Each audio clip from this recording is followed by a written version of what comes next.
Welcome back to a video here at Euphoric Sports. We will be doing the most underrated lineup in world football. Let's start off with goalkeeping. This man doesn't even play top tier division football, but I feel like he doesn't get enough attention. Just had 13 games with clean sheets in a row, and he's a young English goalkeeper from Burnley. I just feel like this man has top 6 level quality. We see Man City trying to get away from Ederson and trying to find a new goalkeeper, and they say Magnan, who I believe is overrated. But instead, I feel like they could go after a guy that they used to have on the squad, which would be Trafford. I know they sold him to Burnley, but I feel like this is literally the perfect lad to be playing for Man City. You know, you might be saying, oh, he's gotten relegated with Burnley, but what do you want him to do with the worst defense in the world, which was Burnley last season? Now, he's played with, a little bit less quality now that he got relegated, but his defenders were up to par and he went 13 games without conceding a goal. Not many goalkeepers could do that in professional football. You don't see Courtois doing that 13 games in a row, and he has quality defenders going up against, the likes of Osasuna and Las Palmas. But Trafford, in my opinion, he's young. He seems like he gets a bunch of clean sheets. He plays out of the back well. I just feel like Trafford, he's destined to be a big 6 goalkeeper in the near future, and he's severely underrated. Now, fullbacks, they're going to be a little bit out of position. I'm not going to lie. But Robinson here from Fulham, if he was English instead of American, he'd be playing for Liverpool or Chelsea.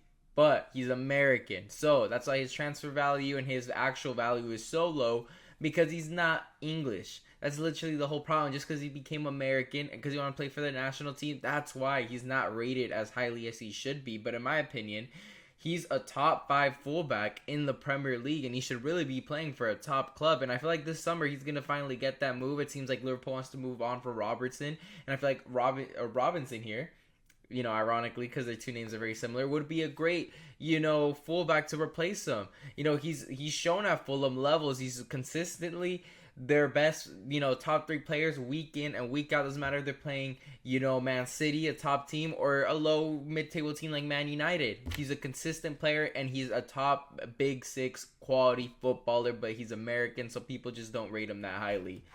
Center back here, this is going to be a bit of a Premier League back line except for one. Murillo, center back. This man reminds me of Van Dijk at Southampton, with the overachieving Southampton with Sadio Mane, Van Dijk, and whatnot. This Nottingham Forest is overachieving, and Murillo doesn't get that attention enough. He's literally their Van Dijk. They're in a top 4 race.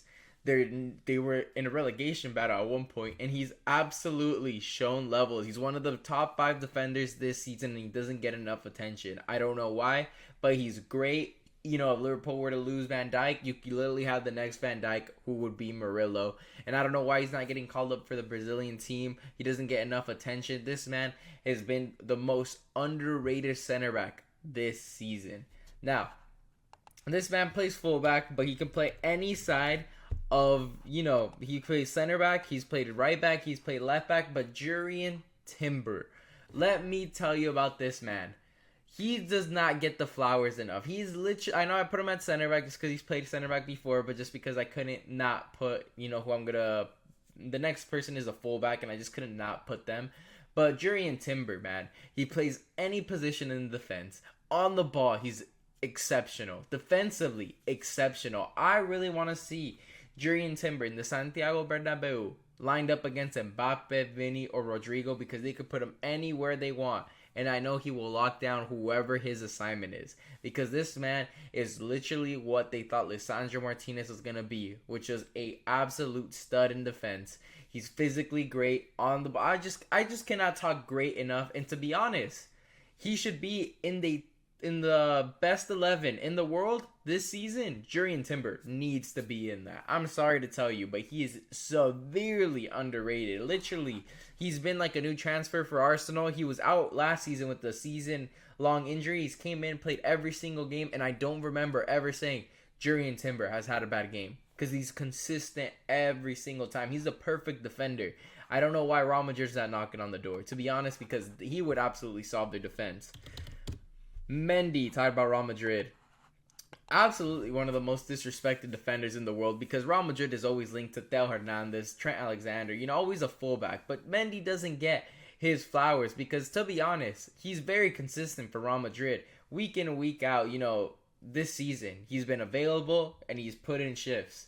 Now, previous seasons, he's been hurt, and yes, I understand he's been hurt, but his performances aren't the issue. That's the thing with Mendy, and I don't think it's warranted to go out and get a Theo Hernandez who isn't better defensively. Yes, he's better going forward, but you have Danny Carvajal, at the moment. He's the one that, I know he's hurt, but he's the one that likes to attack. Instead, it's Lucas Vasquez. He likes to attack. If not, it's Valverde. He likes to attack. And he stays back. You kind of need that balance. You don't want to leave Raul Asensio and Rudiger or Alaba or, who it may be in the back by themselves 2-on-1 or 2-on-2, because both of your fullbacks are going up, because Theo Hernandez is definitely going to be going up, and you want to get Trent as well, apparently. So I don't understand why you want to get rid of Mendy. If I were Real Madrid, I go out, I get myself a center back, like, unfortunately, as an Arsenal fan, Saliba would be one, or Konate.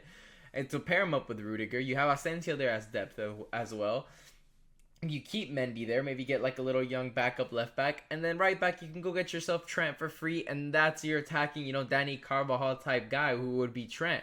So you, at most, have a 3 left in the back and not both fullbacks attacking, if that makes sense. Now, into the midfield, we are going to go with Scott McTominay here for Napoli. He was absolutely ridiculed at Man United, saying that he could never succeed at a high level. He could never go out and win a big trophy, this, that, and the other. Got sold to Napoli. Everyone thought Napoli was going to be a mess. They went out and got Lukaku. Everybody was like, oh, you know what? Napoli has lost Victor Osimhen. They've lost Kavicha.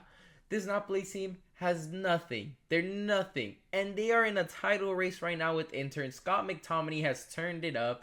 And he's showing that Man United is the cancer and not the players, because Scott McTominay has been class for Napoli, dictates the tempo of the midfield. He's the most important player in that midfield. And he's a bargain for 25 million, has him in a title race, overachieving. So Scott McTominay, you are severely underrated, and the Premier League should apologize for the amount of scrutiny he went through at United, because yes, McFred wasn't up to par against Rodri, Gundogan, and Bernardo Silva midfield, but you were in the Champions League, and now Fred have left, and Man United is in 15th place. So you, my friend, have been absolutely wasted by Man United, and he is absolutely finally, getting some attention, and he's now underrated. Next, midfield. Madrid man. He's literally the best player in the world that doesn't start.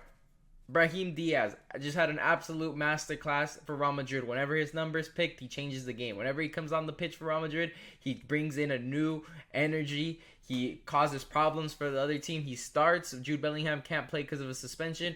Brahim Diaz comes in, plays, and absolutely has a wonderful game. Scores the winning goal. And this man, every time he's been called up for Real Madrid, he absolutely performs. I never understood, why he's not a consistent starter. I understand he doesn't really fit with Real Madrid, but when he was at Milan, he was class. He comes to Real Madrid, he's happy with his role, and he is absolutely efficient. Changes the game. He's literally the best player in the world that comes off the bench. He's a great super sub, and if it wasn't for him, I don't think Real Madrid would have as much success, because you don't understand that Brahim Diaz would literally start for 99% of other teams. At Barcelona, he would start. Atletico Madrid, he would start. Liverpool, he would start.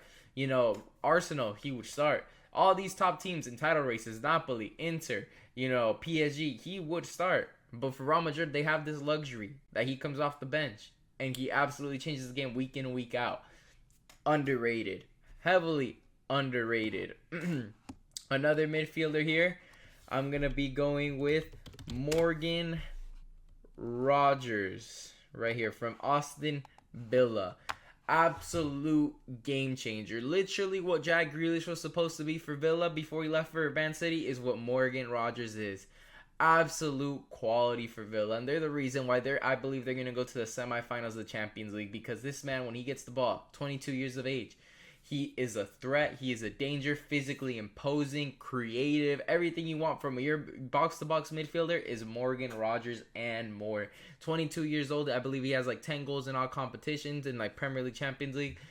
He's class, absolutely class, and I believe in 3-4 years he will be having a 80 mil transfer fee to a big team like maybe Arsenal or United or Chelsea, wherever he may go. But this man is a big six quality. Unai Emery's secret weapon absolutely does not get the attention that he should be getting. You know, all the flowers they give Phil Foden when he scores against Ipswich should be going to Morgan Rogers, because he does it in the Champions League at the moment where Phil Foden and Man City are not. So Morgan Rogers, you should be getting called up to the national team.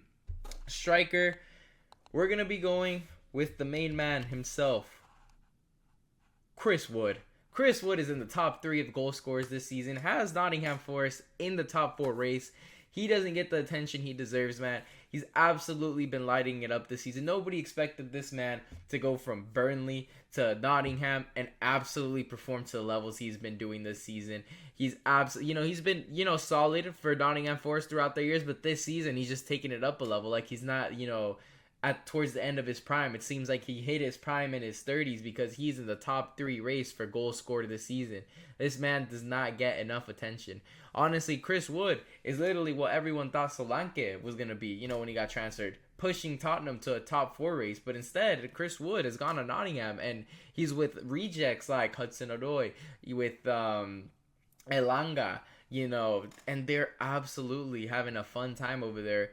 Absolute brilliance. Now, this man right here, he's just such a complete player, career-wise, and footballing-wise, winning-wise, statistically-wise. And I never hear him in any world-class conversations, just because of, he was teammates with Messi in some of these things. He was, he was with Man City as a bench player. He was kind of like the Brahim Diaz for Man City. And he's gone to Atletico Madrid, who isn't a team that gets covered too much by the media. It's like a big team, but doesn't get too much flowers unless they're one of the best, unless they're winning the title, or unless they're winning a huge draw in the Champions League. But this lad is consistent. 17 goals in Champions League and La Liga, today. And against Real Madrid scores. Against Real Madrid, against Barcelona, always performs. He's quality. He's probably the striker that, ironically, that Diego Simeone has been lacking since Diego Costa. He's not similar physicality wise, but he's very efficient. I don't understand why he's not in more conversations for one of the best players in the world, I may say, because he's done everything. He's won a treble. He's won World Cup. He's won, Copa Americas. And now he's gone to La Liga, and he's the man. And he's not yet disappointed for Diego Simeone and Atletico Madrid, and he doesn't get enough flowers for that. I think he's severely underrated. I wanted Arsenal to buy him. People were saying, oh, not another Man City reject. But the thing is, this different gravy, man. Different gravy. He was a huge factor, in my opinion, the biggest factor, why Argentina won that World Cup too, because his defensive work rates made up for Messi's non-defensive work rates, because Messi was, 35 years old at the time, and he was the young gun, and he pressured, killed himself out there. Like the goal again, the penalty he draws against Croatia, literally runs from the whole pitch, a Messi run, and he runs all the way, and he draws the pen, and that was just because he wanted it more than everyone else. And he was willing to run the whole pitch with the ball, crashing into all the Croatian players. And he just doesn't get enough credit. Severely, in my opinion, one of the most underrated attackers in the world. Now, last one here. And I'm going to go. This is going to be a little hot take. But I understand he plays in a little bit worse league. But I just feel like he doesn't get the flowers due to the club he plays at. And that's Dembele. Dembele this season has been absolutely ferocious, one of the best wingers in the world, and we are in a world where we see so many robotic wingers. But then you could honestly put any PSG winger here, to be honest. Barcola, Kivicha, but I think Dembele has been the best one of them all.